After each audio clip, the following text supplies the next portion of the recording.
کہتا تھا میں ان کو رلاؤں گا. کیا کہتا تھا؟ میں ان کو رلاؤں گا. آج مسلم لیگ نون کو رلانے والا وہ سارے باجماعت دھاڑے مار مار کے رو رہے ہیں. جیل سے اتنا ڈرتا تھا, جیل سے اس کی اتنی جان جاتی تھی کہ اس نے کہا اگر مجھے جیل ہو جائے تو تم لوگ نکلنا اور فوجی تنصیبات پہ آگ لگا دینا. پھر اس نے سوچا کہ 9 مئی کو میں افواج پاکستان کو جھکا لوں گا, میری بڑی واہ واہ ہو جائے گی. نکلا ان کو جھکانے کے لیے, لینے کے دینے پڑ گئے, وہ چال الٹی پڑ گئی. اور آج جن کو جھکانے نکلا تھا روز شام کو یوٹیوب پہ بیٹھ کے ان سے ملاقاتوں کی بھیک مانگ رہا ہوتا ہے. 9 مئی کو ان کو جلانے نکلا تھا, ان کی تنصیبات کو جلانے نکلا تھا, فوج کے خلاف مسلح بغاوت کے لیے نکلا تھا, اور 9 جون کو ہاتھ جوڑ جوڑ کے معافیا مانگ رہے کہ میں تو عسکری قیادت سے بات کرنا چاہتا ہوں, ملاقات کرنا چاہتا ہوں, مجھے کوئی جواب نہیں آ رہا.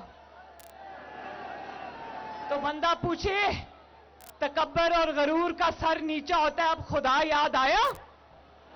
شجاع آباد والوں, خدا یاد آتا ہے نا؟ لاکھ آپ کے جج بکے ہو, لاکھ آپ کا چیف جسٹس ترازو کو بالکل الٹا کر کے بیٹھا ہو, اللہ تعالیٰ کا نظام حرکت میں آ کے رہتا ہے. شجاع آباد والوں, حرکت میں آ کے رہتا ہے کہ مسلم لیگ نون کو توڑ دوں گا, توڑنے کی کوشش بھی کی, لیکن اللہ تعالیٰ کے فضل و کرم سے مسلم لیگ نون نواز شریف کے ساتھ یوں مٹھی کی طرح, بند مٹھی کی طرح کھڑی رہی. مسلم لیگ نون نہیں ٹوٹی. یہ میرے ارد گرد جتنے بھی MNAs, MPAs, ticket holders بیٹھے ہیں, کوئی ایک بھی نواز شریف کو چھوڑ کر نہیں گیا. اور خود کی جماعت کا کیا حال ہوا؟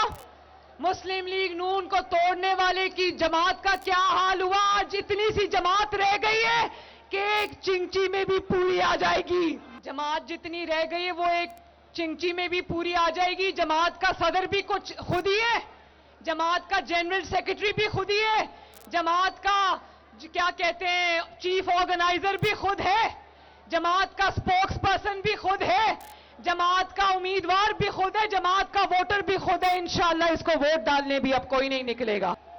آپ کو پتا ہونا چاہیے کہ مسلم لیگ نون کیوں نہیں ٹوٹی, کیونکہ حقیقی عوامی جماعت ہے, کیونکہ نواز شریف حقیقی عوامی لیڈر ہے, خدمت کی ہوئی ہے اس ملک کی, اس مٹی کا بیٹا ہے. کوئی جعلی مینڈیٹ نہیں تھا, کوئی جعلی وزیر اعظم نہیں تھا, کوئی جعلی الیکشن نہیں تھا, کوئی جعلی جماعت نہیں تھی. جو کہتا تھا 26 سال کی محنت کر کے میں نے جماعت بنائی ہے, تو 26 منٹ کے اندر وہ جماعت جو ہے وہ کرچی کرچی ہو گئی. اس کو کہتا تھا جس کے جہاز میں جماعت بنی تھی اسی کے جہاز میں واپس گئی ہے یہ جماعت. تو شجاع آباد والوں, اب تو انہوں نے کوشش تو کی تھی 9 مئی کے سانحے میں, بڑا تکلیف دہ واقعہ تھا, لیکن اچھا ہوا کہ ملک کا دشمن پہچانا گیا. تو اب فتنہ, فساد اور تباہی کا چیپٹر کلوز ہوا. اب انشاءاللہ تعالی یہاں سے ترقی کا سفر شروع ہوگا. اب چھوڑو اس فتنے کو, یہ دفن ہو گیا انشاءاللہ. اب آؤ بات کرتے ہیں آپ کی ترقی کی, اب آؤ بات کرتے ہیں پاکستان کو آگے لے کر جانے کی, اب آؤ بات کرتے ہیں محبت کی, دلوں کو جوڑنے کی, پاکی خدمت کرنے کی. ان مشکل حالات میں بھی آپ نے دیکھا کہ شہباز شریف صاحب اور اسحاق ڈار نے بہترین بجٹ پیش کیا ان مشکل حالات میں بھی.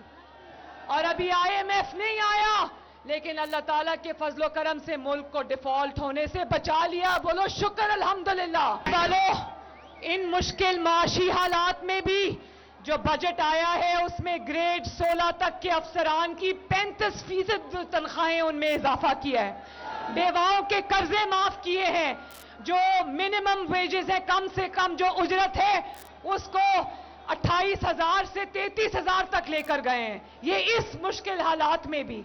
تو جو ان مشکل حالات میں یہ کر سکتا ہے، نواز شریف جب واپس آ جائے گا تو انشاءاللہ تعالی میرا وعدہ ہے کہ یہ ملک یوں ٹیک آف کرے گا۔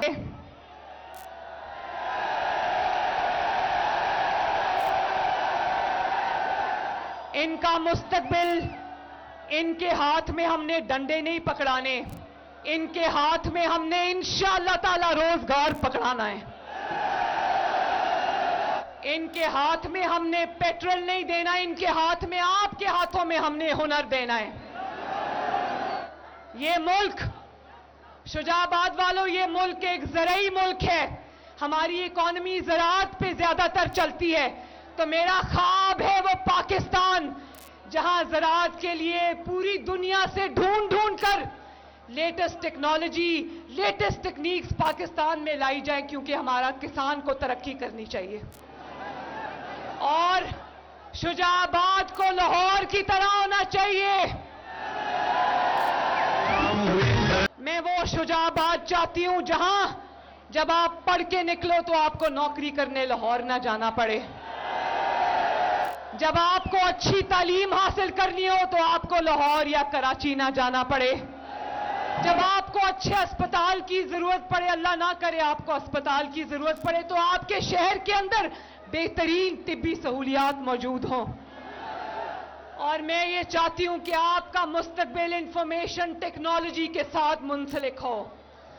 ہماری قوم کے اندر اتنا پوٹینشل ہے، اتنے اچھے دماغ ہیں ہمارے نوجوانوں کے، اتنے بڑے بڑے سافٹ ویئرز بنا سکتے ہیں، اتنی بڑی بڑی ایپلیکیشنز بنا سکتے ہیں، لیکن یقین کرو جو ایپلیکیشن بناتا ہے، سافٹ ویئر بناتا ہے، اس کو ایکسپورٹ کرنے کی بجائے وہ بیچارہ دفتروں کے چکر لگا رہا ہوتا ہے کہ سافٹ ویئر خریدنے والا کوئی نہیں۔ تو میں یہ چاہتی ہوں کہ آپ لوگوں کو نہ صرف یہ کہ انفارمیشن ٹیکنالوجی میں اپنا بزنس بنانے کے لیے قرضے ملیں، بلکہ آپ کا ہاتھ پکڑ کر آپ کو کامیابی کی طرف لے کر جایا جائے۔ اور انشاءاللہ یہ ہوگا، انشاءاللہ اگلے 5 سال مسلم لیگ نون کو اللہ تعالیٰ نے اور آپ نے موقع دیا تو انشاءاللہ صرف پنجاب کی نہیں پورے پاکستان کی تقدیر بدلے گی، یہ میرا آپ سے وعدہ ہے۔ انشاءاللہ اچھے دن آنے والے ہیں انشاءاللہ تعالیٰ۔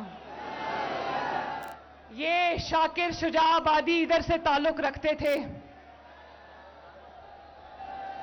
مجھے بہت ان کی شاعری پسند ہے، اللہ تعالیٰ ان کو صحت عطا فرمائے۔ کہتے تھے دعا شاکر تو منگی رکھ، دعا جانے خدا جانے۔ اور میں یہ کہنا چاہتی ہوں، میں پوری مسلم لیگ نون کی قیادت، شجاع آباد کی اور ملتان کی تمام MNAs, MPAs, ticket holders, تنظیمی عہدیداران اور آپ سب کا میں شکریہ ادا کرنا چاہتی ہوں، یوتھ کے آرگنائزرز کا شکریہ ادا کرنا چاہتی ہوں۔ میں سب کا نام لے کر شکریہ ادا کرنا چاہتی تھی، لیکن اس کو 15 منٹ لگ جائیں گی کیونکہ ناموں کی فہرست بہت طویل ہے، لیکن آپ کو پتا ہو کہ آپ سب میرے دل کے بہت قریب ہو۔ آخر میں ایک میسج میں دینا چاہتی ہوں، آپ کی زبان میں، میری زبان، مجھے سرائکی بہت پسند ہے، مجھے بہت پیار ہے سرائکی سے، کہ اب فتنہ انتشار اختتام کو پہنچا تو انشاءاللہ ہن تھی فریدہ شادول، میرے پیچھے بولو، ہن تھی فریدہ شادول، چوکا تھین آباد ول، انشاءاللہ شجاع آباد کی جھونکیں، شجاع آباد کے گھر، ملتان کے گھر، انشاءاللہ پاکستان شاد اور آباد رہے گا۔ جلال پور والوں کا بھی بہت بہت شکریہ، اور اگر کسی کا نام میں نہیں لے سکی اس کا بھی شکریہ۔ شجاع آباد والوں، آپ کی محبت اور شفقت کا بہت بہت شکریہ۔ اللہ تعالیٰ آپ کو شاد اور آباد رکھے۔ میرے ساتھ مل کر نعرہ لگانا ہے، نواز شریف، اور شجاع آباد کا نعرہ بھی لگا دو، شجاع آباد۔ اور ایسے آپ پاکستان ہمارا ملک ہے، اللہ اس کو اپنی حفاظت میں رکھے, پھلتا پھولتا رکھے. تو ایسا پاکستان زندہ باد کا نعرہ لگانا چاہیے کہ جو اس فتنہ اور انتشار کو ہمیشہ کے لیے پاکستان سے ختم کر دے. تو نعرہ لگانا میرے ساتھ مل کر پاکستان